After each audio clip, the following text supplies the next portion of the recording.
Assalamu alaikum and welcome to Perspective. We'll be talking about judicial reforms today. Of course, it's been high time. They've been a high time coming in the sense that there has been a lot of talk about reforms generally as far as the government is concerned. There has been talk about police reform, judicial reform, all of those things now and again.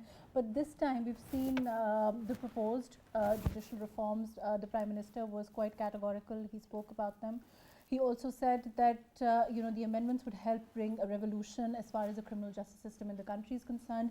Whether they will indeed do that or not, we'll be talking about that. We'll also be talking about the reaction that we've seen from the Supreme Court Bar Association. That the skepticism that these reforms, the proposed reforms, have been met with from the legal fraternity. We'll be talking about that. Also the fact that as far as the major areas that these reforms target, of course, as far as delay in the judicial process is concerned, issues of investigation are concerned, all of those things are something that the proposed reforms propose to deal with. So we'll be talking about all of that today on Perspective. I have with me Hafiz Ehsan Ahmed Khokar, who's member Supreme Court Bar Association. Thank you for joining us today. We also have with us Barrister Abdullah Mumtaz Khalnoon from the PTI. Thank you for being with us. Ali Rashid from the PPP. Thank you for joining us today. Hafiz sir, before I go on to both Barrister Abdullah and Ali Rashid, why is there, the reaction that we've seen to the judicial reforms as from the Supreme Court Bar Association? Can you tell us a little bit about why there is so much skepticism? There's so much, there's clearly been, you haven't really taken to the reforms. Can you tell us why? Why is there that kind of reaction from the Supreme Court Bar Association? Thank you so much. You are inviting me on a very important project, which is near to the heart of all the students of law in the country, right, and especially who are dealing with the justice system in Pakistan. I am here not representing the Supreme Court Bar Association, but I am the member of the Supreme Court Bar Association, and I am the advocate of Supreme Court and regularly appear before the Supreme Court and High Courts of Pakistan.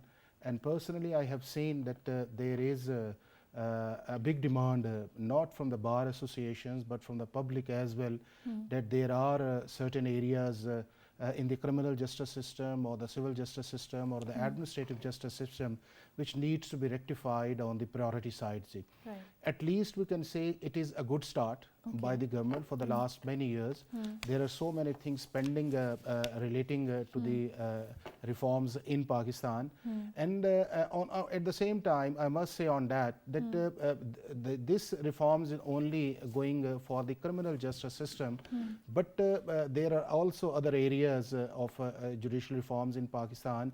That the first is the civil justice reforms, then the criminal justice, and then the administrative justice reforms in Pakistan, because simultaneously all are connecting and they are independent on each other. Here there is overall, let me before I go on to the other guests, overall, of course the 9-month deadline that has now been, there's a proposal for there being that 9-month deadline which should be mandatory for the trial court, otherwise they'll have to offer an explanation. This is what the reforms propose. But as far as the legal community is concerned, they're not very, although delay of course is a huge problem of our legal justice system, there's no denying that, and I'm sure you agree with that. Why is there that kind of reaction, in your opinion, when this is one of the proposed amendments to deal with the issue? There is no resentment or there is no opposition from the legal fraternity. The only thing is they are agitating their point of view. That if which is, what do you think is that? The point of view is that they are saying that if the government is going to take some major changes in the criminal procedure code or the Qanun-e-Shahadat order or some other areas of the police order 2002 or establishment of certain forensic labs in Pakistan or in Islamabad, they need to be consulted, and their concerns are genuine.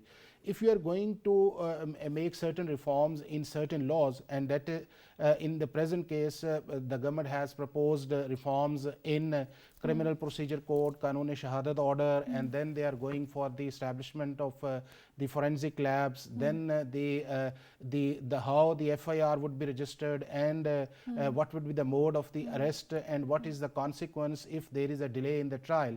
So if there is a proposal from the government side, before that they should call all the stakeholders in the system, the bar associations, the civil society, the victims.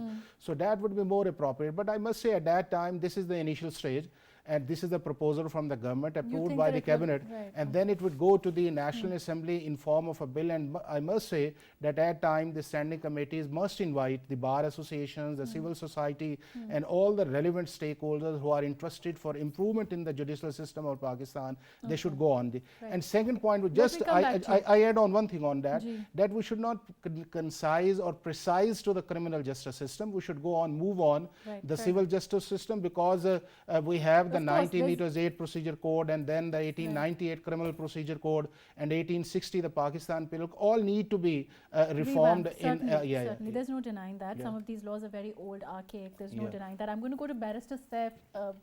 Barrister, there is this whole, do you think that there's an issue as far as taking stakeholders on board as far as these reforms are concerned?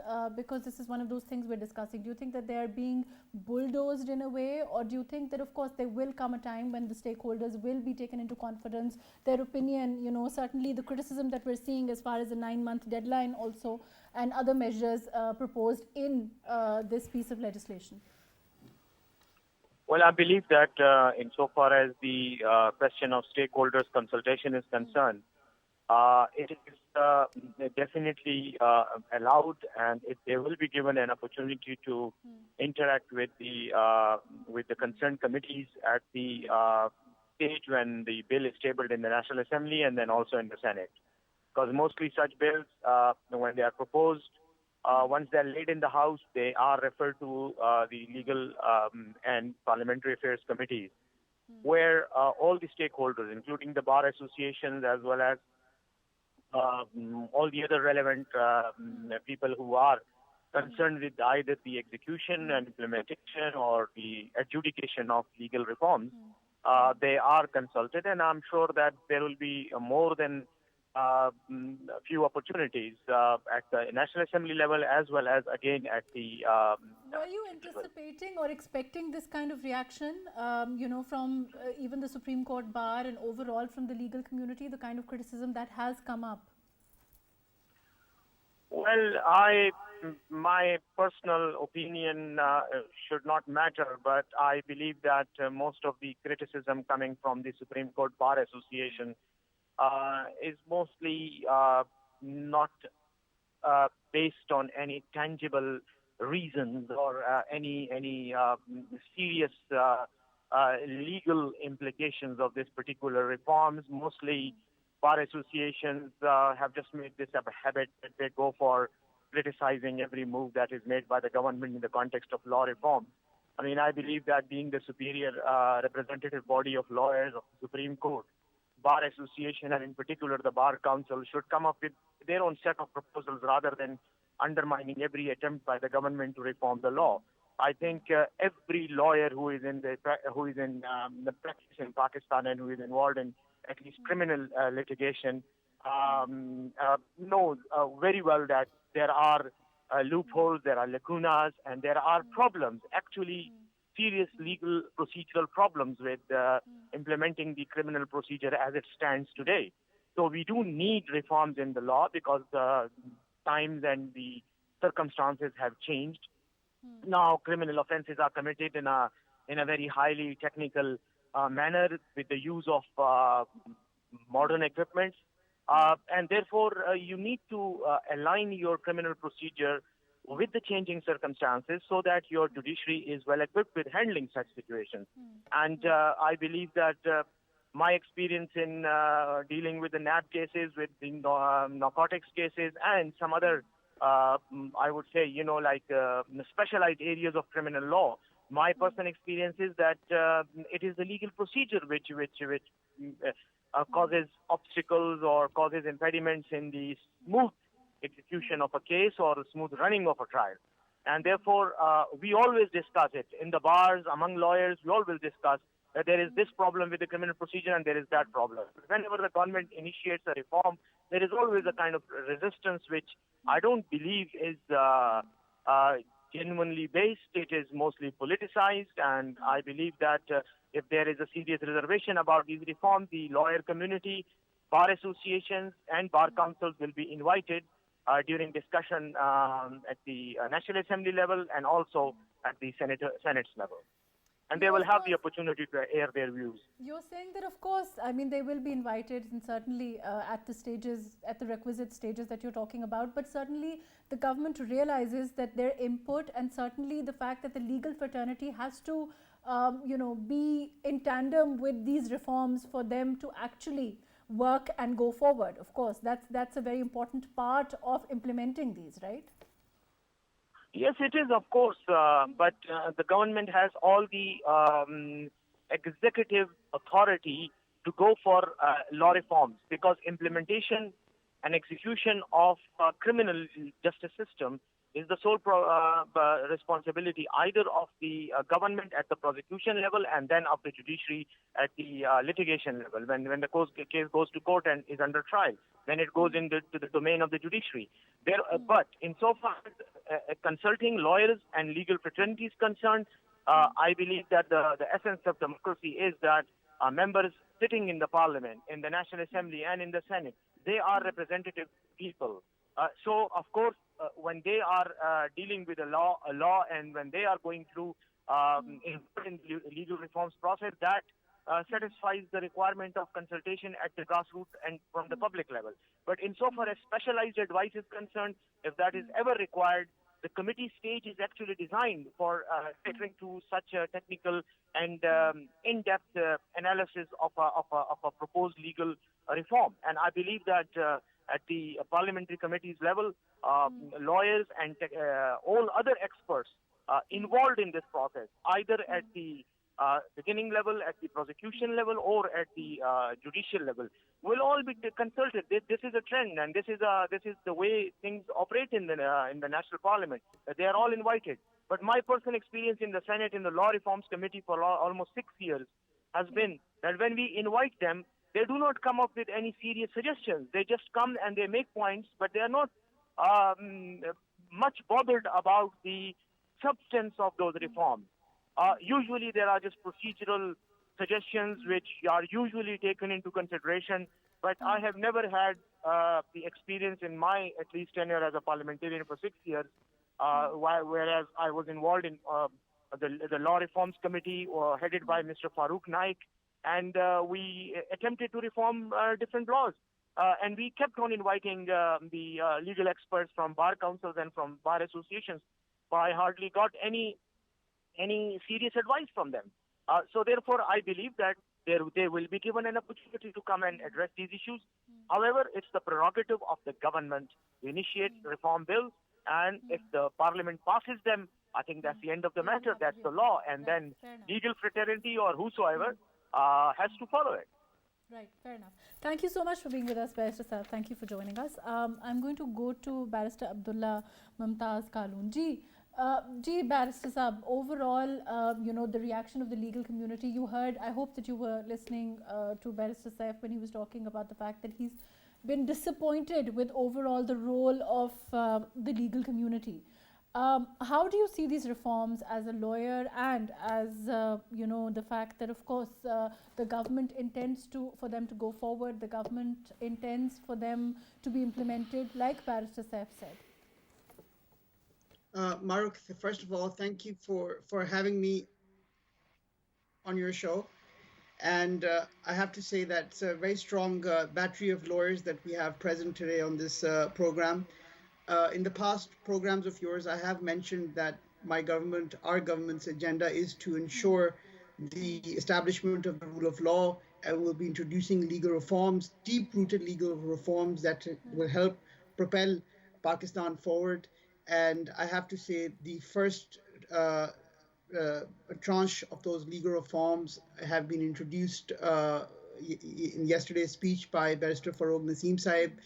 And these reforms, I have to say, are so fundamental that they're so deep-rooted and they're so diverse as well. They touch upon the prison reform system, they touch upon the forensics, they touch upon the witness evidence, even go towards the police station stage as well. So they're meant to impact upon the lives of the common man. And that is what we want. There is criticism on the way that they have been, now the amendments have come up, of course, like Barrister Saif Pusere saying that there will be a chance for the legal community to be taken on board. But, overall, even talking to other lawyers, there is, the general opinion that when you say a 9-month deadline, when you impose a blanket 9-month deadline, this might not be workable.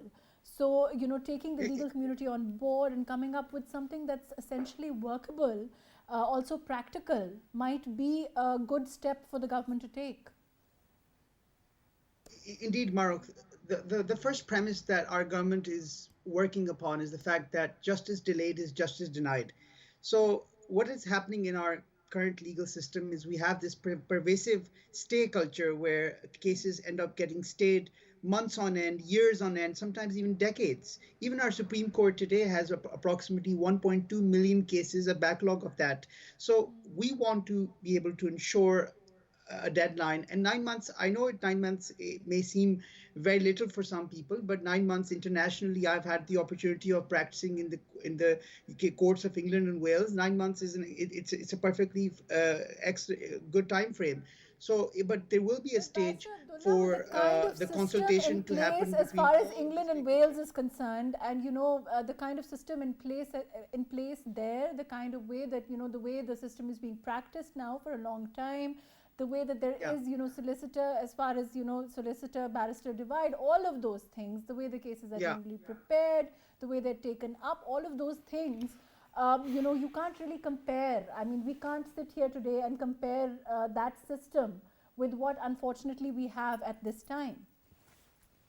Marukh, we still are a common law jurisdiction. I mean, I know we can't compare apples and pears, but the thing is, we need to have a time frame when cases begin and when cases end. This is important for the complainant and the person on trial. They have to have a finality of litigation. The fact that we have cases that go on from generation to generation, decade upon decade, is in itself self-defeating. So I don't think there's denying that delay is certainly a problem, a very, very huge problem as far as our legal system is concerned. But what is the right framework to go about it? What is the right time? I mean, is perhaps something that can be looked into, even the 9 month, whether it's workable or not. Let me come back to you. I'm going to go to Ali Rashid, who is with G. Ali, can you hear me? Ali, can you hear me? I don't. No, I don't think so. G, Hafiz Saab, let me come back to you. G, overall, this 9 month period. 9 month is a symbolic in the law that they have said. But if you, first of all, you will say that these are not reforms in the substantive law. Okay. These are reforms relating to the procedural laws of Pakistan, especially dealing with the criminal justice system. And who are the actual stakeholders? The first stakeholder is the person who is conducting the court, the judge, because he will be responsible. And second would be the lawyers, the third would be the prosecution, then the police. All are the stakeholders. Now we are saying 9 months a cab for a district judge or a magistrate or an additional session judge. But what about the next day? There is also a delay at the High Court level. The murder references or the criminal appeals are pending years and years. And then there is a Supreme Court. If you go and decide the case in 9 months, and then the matter is pending with the High Court for 7 or 8 or 9 years, and then it will up to the Supreme Court of Pakistan another 4 or 5 years because of pendency of the Supreme Court. What is the outcome and what is the benefit for the public? So here is the issue is that this is not the issue of the ego. The issue would be that all the stakeholders, and including the peoples of Pakistan, they believe that our system is not working properly.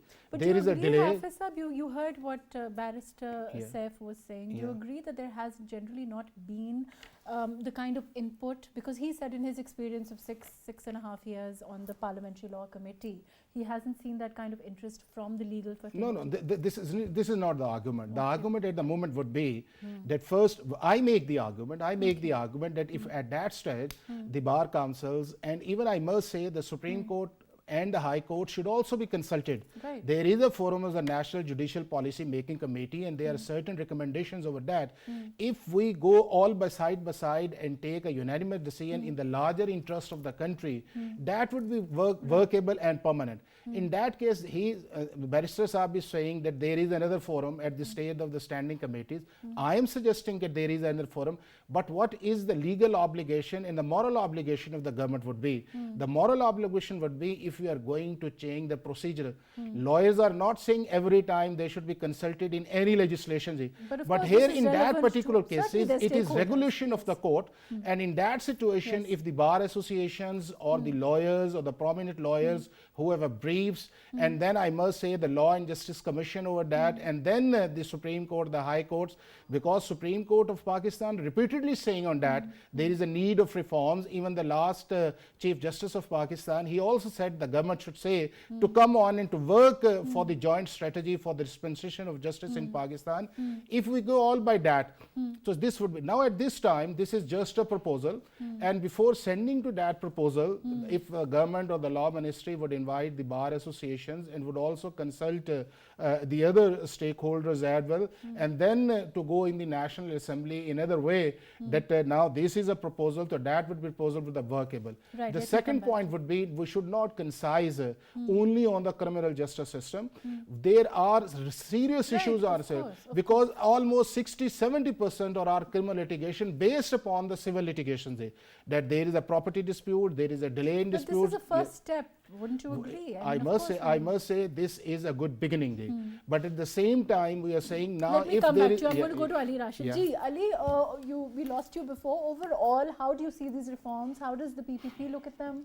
What is your position? Are you in favor of the amendments that have been introduced? Well, we do believe that reforms are needed, and it's a need of the hour. And that being said, the current system, a lot of things take a long time to be processed, and there's a lot of backlog of cases. And I do feel there will be something which it's a good start, and I think it is something which we can work with. But there are obviously some issues with other stakeholders who need to be taken on board, the legal fraternity and etc. And I think it's a good start. No, but overall, as far as the PPP is concerned, you will, of course, there is one of the criticisms that the government is making is that, of course, it's been, I think we haven't had the kind of reforms that the government is now at this time proposing for a long time, and the PMLN, the PPP governments, successive governments have not really targeted this area. It's a huge problem. Delay being one of the problems that overall every litigant faces in this country. Also, as far as frivolous complaints, which is one of those things that the government has targeted. As far as issues of investigation are concerned, the issues of arbitration, all of those things. And one of the criticisms is that no other party has actually taken this step before. Well, I would agree with that in the past no party has worked. There have been reforms, but I do believe that much more can be done, and I think it's a good start. And obviously, it goes without saying, if you look at the system, a lot of cases are pending. There are a lot of the people in jail who are waiting trial, and in fact, I was reading the other day, some person awaiting trial had passed away, and 7 months later in court it was proven that they were innocent.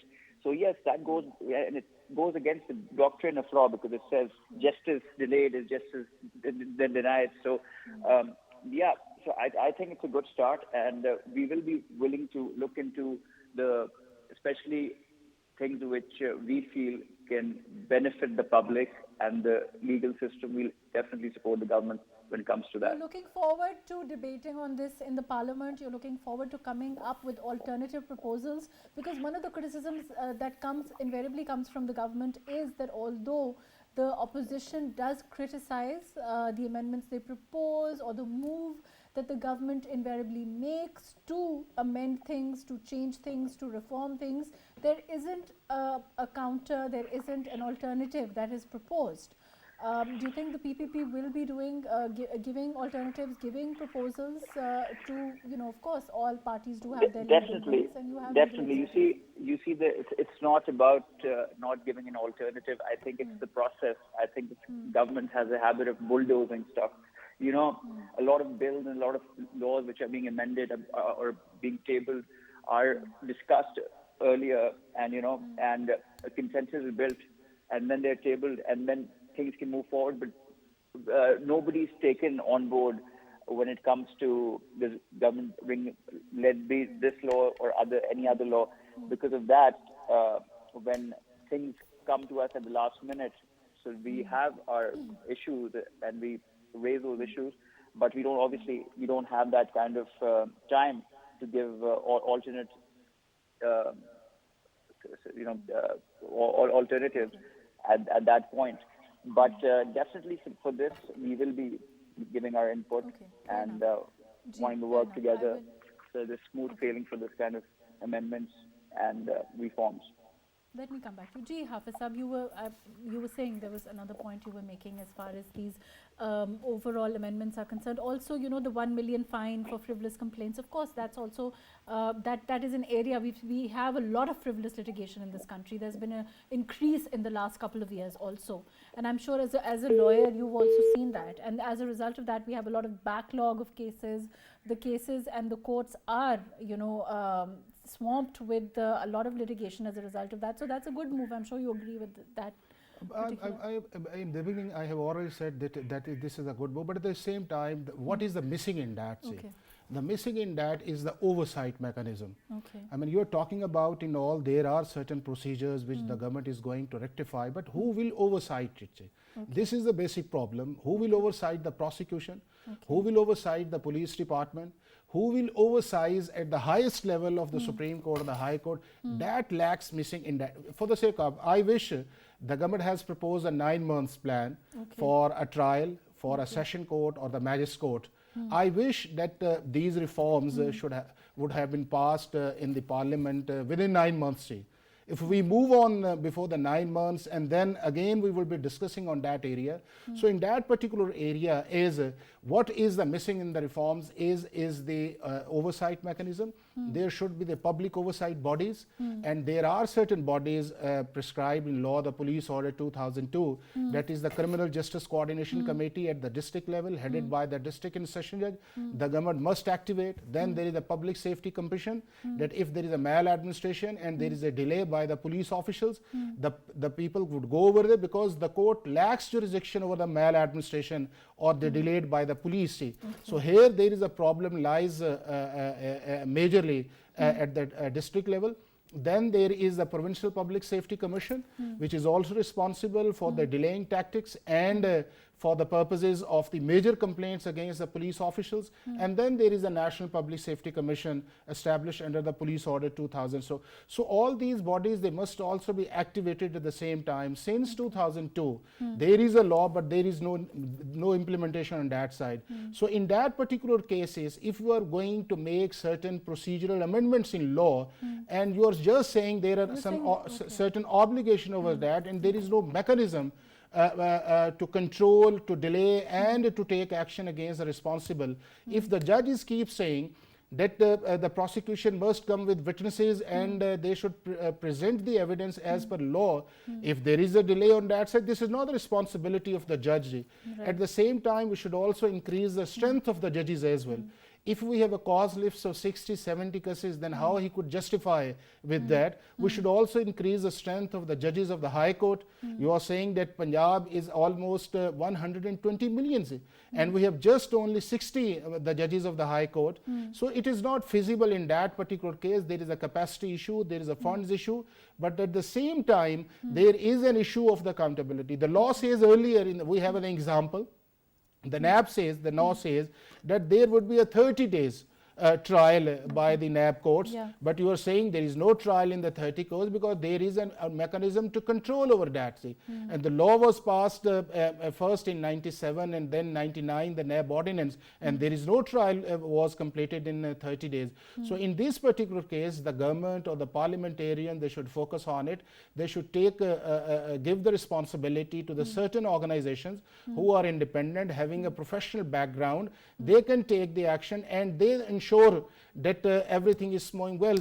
And I also propose in that case that there should be a police ombudsman in that who should wait for it, and then there is a specialized in the prosecution side. Right, let me come back to you, Hafiz Saab. Ji, Barrister Abdullah, I hope that you've been following what Hafiz Saab is saying. He's saying that there isn't, there is no overseeing body as far as when you talk about the 9-month deadline is concerned.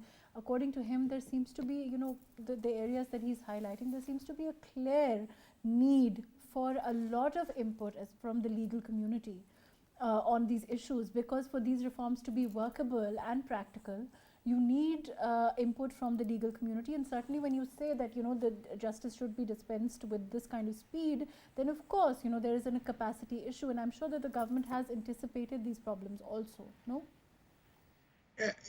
Mark, that's an excellent question, and I totally agree with the Hafiz Saab sentiments. There will be a forum to permit the lawyers and the bar associations of Pakistan to put forward their proposals in a concrete fashion. The first thing I would urge them to do is to perhaps to prepare a draft of reforms that they think are necessary and how they would seek to improve the reforms that we have suggested. Indeed, the oversight mechanisms that Hafiz Saab has mentioned are vital, and we can indeed build them into the reforms that we have suggested. In essence, the gist that I've got from hearing everyone today is that everyone agrees on the fact that legal reforms are the need of the hour. It's just the methodology of how we go about implementing them. I think we have to give credit to our government, who has taken this initiative to introduce these legal reforms at this hour. And I have to say, these are the first of many tranches of reforms.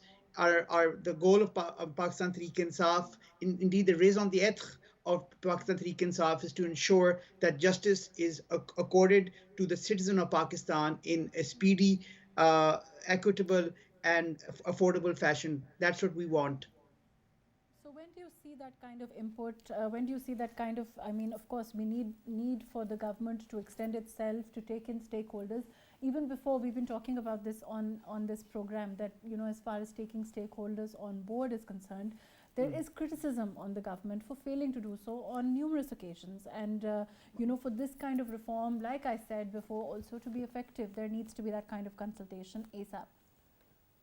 Mark, it's still, the doors of the government are still open. We're open to ideas. We're open to a list of concrete proposals from the bar associations. Even today, I will invite Hafiz Saab to pen down his thoughts or the thoughts of his fellow fraternity and put them forward to Barrister Farooq Naseem. We want to ensure that the reforms we bring are for the betterment of everyone. Indeed, I have to add that when he mentioned the stakeholders, the common man is also the biggest stakeholder in the justice system of Pakistan. So our doors are open. There's nothing stopping us. But one thing I have to say is about the Supreme Court Bar Association. And unfortunately, what has happened in Pakistan since the Chief Justice Iftikhar Chaudhry's reinstatement is that our bar associations have become a different species of political animal. And we have to, I have to say this, that politics should not be done in places of national interest. Where there is issues of national interest, we should look at those first and foremost. And I would urge everyone here not to do politics just for the sake of it. If there's a list of concrete proposals that we can work on, we'll definitely work on those together. And the doors of consultation are still there. Pen has not been applied to paper. We're still open to everyone's proposals. But you're planning on taking it to the parliament now. Indeed, indeed. But there's, like I said, there's a slip between the lips and the cup. So we still have time to listen to everyone's proposals. There's nothing stopping the bar associations from putting together a list of proposals. Indeed, just talking about them is not it, but please putting together a schedule or a special paper on that, a white paper from the Supreme Court Bar Association will go some way. They may need to meet us as well. So they have to take the initiative as well. We will invite them as well once the bill is introduced. So there'll be many readings of the bill as well. And like Barrister Saif said, that the consultation will continue. And the end result is that we want to ensure that the best result is achieved for the Pakistanis up and down this country. Okay, fair enough. Ji, Ali, your opinion on, overall, as far as the reforms are concerned, as far as this move is concerned, as far as the PPP is concerned, like I said, you were saying that your party will look at it and then it will certainly take an active interest in the reforms and you will come up with alternatives. I think it's it's a good start, and the attitude of the government is also very flexible, and they're willing to talk and take different perspectives and opinions and work with us. So I think it's good. We'll give our input, and I think national interest, as rightfully said by the previous person, should be foremost. And I think it's a good start. But as far as in any of the particular provisions are concerned, your opinion on them as far as the investigative provisions are concerned, like Hafiz Saab is saying, as far as the issue of overseeing is concerned, maladministration is concerned, also for the reforms to work, certainly when you talk about the trial period, the 9-month period, at the trial stage, then what is to prevent that kind of delay happening again, which is what Hafiz Saab is saying at the High Court level, and then taking further at the Supreme Court level. So for these reforms to be workable, they have to work in a uniform way, and they have to go and each trial stage for them to be effective and not just at and thought out, and also working with different bodies who can then oversee them.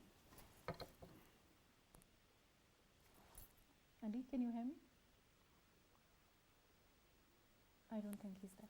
Ji, much debate is on that the lawyers was not consulted, the Bar Association was not consulted.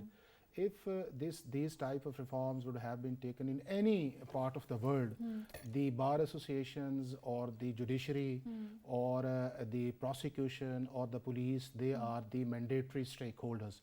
If the law ministry would have consulted these bodies earlier, so at this stage, no one say that we were not consulted. But at the same time, the most important thing would be that the government has proposed a bill comprising certain reforms, and there are so many reforms. And the most important reforms would be the admissibility of the forensic evidence, which never been earlier. It is a good step. But at the same time, we are giving more powers to the SHO. We are giving more powers relating to the arrest of the SHO. We are giving the more powers to the police, that if the SHO is refusing, then you go to the SP police station. Why we are not making the mandatory that every offense or every cognizable thing should be reported in a police, and then there should be arrestable and non-arrestable? Because much is emphasized in our society after registration of the case would be to arrest of the accused. If we minimize the powers and we should go on the prosecution, my friends, they are studying abroad and they are saying that the police is not competent to arrest. It is the prosecution. They make their case and go to the prosecution, and if the prosecution takes it, there are possible things and some evidence is going to be distorted, the man would be arrested. Why we are not taking place in Pakistan and giving more powers to the SHO or the police regarding the registration? What is the problem? The problem is we are dealing with the law of the 1898. And this is the 130 years old law. This is a mindset. Now we should change the mindset. We should talk about 2022, and the 2022 would be that the people are responsible and they should be treated in accordance with law. No above is a law, and there is the due process of law, and there is the rule of law. Rule of law means that every person in the society, he is accountable and he is answerable, and if someone commits wrong, he should be prosecuted within a reasonable time. If there is a no reasonable time, then the law says that there is no consequence. The consequence would be for the society. The Prime Minister keeps saying that the people are committing corruption and they are outside. Why they are outside? Because there are loopholes in our society, and there is a duplicity of system. This is a Pakistan. This is a Pakistan. There are more than 100 special courts in Pakistan. Everything, we have a special court, but what is the consequence? What is the result of that? The cases are pending. What is the perception? The perception is we are the lowest in South Asia. But Hafiz Sahab, you are yourself saying that there is a capacity issue as far There as is a capacity issue, there is a strength issue, there is a resources issue, all things. So at the same time, we must say that there should be a specific budget for the judiciary, for the rule of law. There should so be certainly that's also a huge issue as far there as is resources and are the first thing, the first time which I must say that the government has allocated direct funds to the police station. Earlier that there was no funds for the police station. The funds were distributed at the district police level, and it was not given to the police station. And when you and I go to the police station for the registration and for the investigation, they keep asking us to give us the money, to give the petrol, and then we'll move on. So in that particular case, we have also, while I was working in the Federal Ombudsman, there was a cognizance by the Supreme Court of Pakistan. He was asked by the Federal Ombudsman to make two reports. One is the prison reforms, and the second is the police station reforms. So we dealt with and we made certain recommendations, and that recommendation was that the funds should be allocated at the second most important would be, now there is a big gap between the high offices in police and the lower grades. There are more than 300% increase in the high offices in the police, but at the same time there is no accountability at the highest level, and there is less accountability at the lowest level at the police stations. We have also strengthened over that there should be a CCTV cameras in all overs. When you go to the police station, you must say, we were also talking about that there should be a duty hours for the police officers. How you are saying he is working for more than 17-18 hours, and these police officers reside and sit in the police station, and how they could be mentally prepared to deal with it. So there are so many things, and the most important thing would be that if I wish and I believe that all the parliamentarians, they will take these reforms as a priority, and they will not confine to these areas just only on the criminal justice system. They will work on, and I recommend, and what we feel over in the courts, that much time is spending because of the technical and legal procedures. We should curb and we should eradicate all the procedural things. So that's why what would be the best thing? The best thing would be we should change the substantive law 1960. We should change the 1898 Criminal Procedure Code, and then we should change the 1908 Civil Procedure Code, and we should live in 2022, and we should talk about our citizens. Right, unfortunately that's all the time that I have. Thank you so much for being with us, Hafiz S.N. Ahmed Khokhar Saab, Barrister Abdullah Mumtaz Kaloon, Ali Rashid, Barrister Saif, thank you for joining us. As far as the issue of reform is concerned, certainly this is a huge move as far as the government is concerned. There has been a lot of criticism about reform generally, about the fact that, you know, as far as the PTI as a political party is concerned, it came with the slogan of change, of reform, and this is certainly a welcome step in the right direction. But as far as the legal community is concerned, they feel it seems that they need to be consulted more. There needs to be more consultation on the reforms, perhaps before they go to the parliament, before they are taken to the stage of debate in the parliament. Perhaps the government can do that, and they can ensure that other provisions that need that kind of looking into that kind of overseeing can be done. A lot of important points that the lawyers feel need to be worked on for these reforms to be effective, for them to be uniform, and to actually achieve all that they target. Thank you so much for joining us today on Perspective.